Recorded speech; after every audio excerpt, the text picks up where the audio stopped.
Hey, what's up guys? Matt here. Welcome to my spoiler talk. Spoiler predictions and theories all about the Fires of Heaven. We are in book 5. I have read, oh gosh, let me look here. Okay, like thousands of pages. Like, I really don't know how many pages. That was 888 pages, and we've got a lot to go on. So, what happened in the Fires of Heaven? A lot. We are getting so much... Oh, by the way, spoilers for the Fires of Heaven and previous books. We are getting so much Rand and Lews Therin. I love it so much. It is so cool to see Rand just deal with the Lews Therin thoughts that he's having. As you know, Rand is the Dragon Reborn. The dragon is Lews Therin. I'm excited to see what happens with that, but a lot's happening, and I love reading about it. I love when Lews Therin has a thought, and Rand says, I don't know if that was my thought or Lews Therin's thought, but I'll go with it. It's a good thought. For my brief spoiler talk of the book, Dragon Reborn, great. My son's over here. He likes to hand me books while I read, or while I do my videos. My spoiler thoughts for the Fires of Heaven, good grief. That's what I wrote. That's all I wrote. That's not all I wrote. I wrote, this was an awesome book.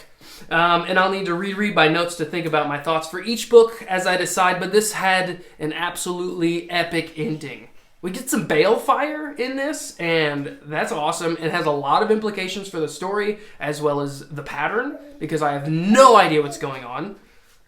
Thank you. I have no idea what's going on with a lot of things, but I'm excited to see what happens next. Like I said, we get a lot of Lews Therin in Rand's mind. The Great Hunt is great. I get a lot of Lews Therin and Rand talking, and I don't know if that makes Rand mad. It could. The Dragon Reborn Rand was absolutely crazy. He was on a mission, but he's not as mad anymore. At least I think so. But let me tell you, we got the circus, and I loved it. It was amazing. A lot of people talk about the circus, and they don't like the circus, but I liked the circus. It was a lot of fun. We got some Sreddits, which were some Shan-Chan, I think, elephants. They were gigantic animals, but I loved it. It was great. Elaine was a high walker, flipper, and stuff, and Nynaeve liked to get thrown arrows at her. Holy smokes! I just remembered. Birgitte! See, some of these things I don't say out loud until I record a video. I read them a lot. Birgitte is in from Tel'aran'rhiod, and she is in the waking world, and I do not know the implications for that. I don't know what's going to happen now that she's in the world, and she's not in the dream world anymore, because as we know, the heroes of the Horn are in Tel'aran'rhiod. They're just hanging out until they're called back, until they're pulled in. So, Fires of Heaven. I have no idea what that means, and I'm excited to find out. This book is awesome. We get Darkhounds. We get a bunch of balefire. We get a bunch of Forsaken. Like literally, let me. It is like chapter 1. Nope, it is not chapter 1. It's chapter 2. It's an early chapter in the book that we get literally all of the alive Forsaken showing up in one place, talking to each other about what they're going to do. It's amazing. Nynaeve. I love Nynaeve. She's great. You can hate. I'm excited. I really believe that she is going to be a yellow Aja. I'm excited about that. She's not decided yet. Elaine bonded Birgitte, so what are the implications in that? I have no idea. I'm very excited. I love Tom. Tom is great. I imagine Elaine's going to heal his limp. Tom is great. That's it. I love Tom. Gareth, Bryn, and Tom. Love that duo. That's great. I'm excited to see what happens next, since Tom used to be with Morghese. Siuan. A deposed Siuan is not a weak swan.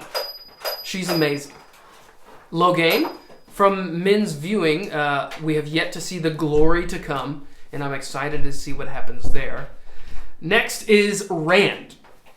Rand, the Lord Dragon Reborn, the Karakarn, and whatever the Sea Folk call him, was awesome this book. Like I said, got a lot of Lews Therin in his brain, and I do not know what that means, but I'm excited to see more. I have no idea if Rand is going mad.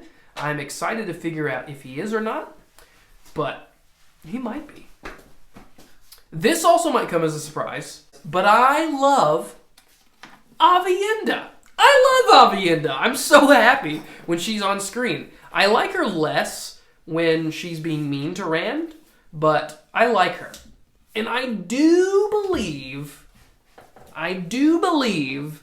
that she is going to be, sorry for the shaking of the camera, I do believe Elayne, Min, and Aviendha are going to be the three attached to Rand.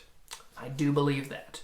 Oh my goodness! And speaking of Aviendha, I completely forgot about the insane Lanfear scene that we got. Lanfear absolutely went berserk and ripped Hadnan Kadir's skin off trying to get to Rand because Aviendha and Rand had sex.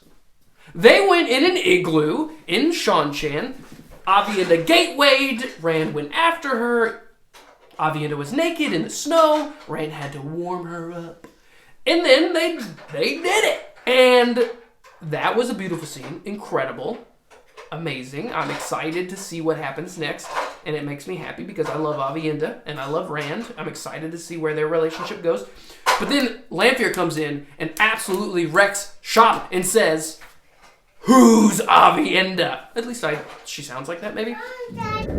And absolutely tries to destroy Aviendha without knowing which one is Aviendha, either Egwene or Aviendha. And then Moiraine absolutely goes crazy. And she's like, "I'm going to die, so I'm going to try to kill Lanfear." So Moiraine, without embracing the one power, she just bolts towards Lanfear, and then they fall into the twisted doorway, and Rand and everyone thinks she's dead. They're both dead, but I know for a fact neither of them are dead. At least that's my prediction. Neither of them are dead, because you can't just kill off Lanfear like that, or you can't kill off Moiraine like that. Lan thinks his bond is severed, and he's going to go with the green Aja woman, whose name is escaping me. But yeah, that was an amazing scene. And then we got the amazing maiden scene where they were breaking spears, and Rand had to say, "You can be maidens." And let's get to the finale. I love Mat. He's now a general of some capacity. He's got his own flag now, or banner, which I am happy because he needed that. Mat needed his flag. Okay, let's get to Caemlyn and let's get to Ravine. Rand absolutely wrecks shop with a little bit of help from Nynaeve and Moghedien in Caemlyn and destroy Ravine with Balefire. But not before Mat, Aviendha, and Asmodean are dead. They are dead outside. Rand uses so much Balefire, he reverses time in some capacity and takes back what Ravine did. So now Asmodean, Aviendha, and Mat are still alive. That's crazy. That's the book. Morghese is still alive. There was a question that she was dead, but she is absolutely not. Rand wants male channelers to come to him to fight in the last battle. So much happened. Also, Asmodean died. If you've ever heard the famous "Who Killed Asmodean?" we don't know. Because someone came to Asmodean and Asmodean said, and I will read it right here on page 885. "He pulled open a small door, intending to find his way to the pantry. There should be some decent wine. One step and he stopped, the blood draining from his face. You know! The words still hung in the air when death took him. Asmodean died." We don't know who killed Asmodean, and I don't think we ever find out. That's what I've learned. Ravine is dead to Balefire. Rand is on the Sun Throne, but he definitely thinks Elayne needs the Sun Throne because everybody thinks Morghese is dead. That's where we're at. I'm excited to see what happens next. Check out when I start reading The Lord of Chaos. Thanks for watching. Hope you enjoyed. I will see you in another video while I fix this. Thanks for watching.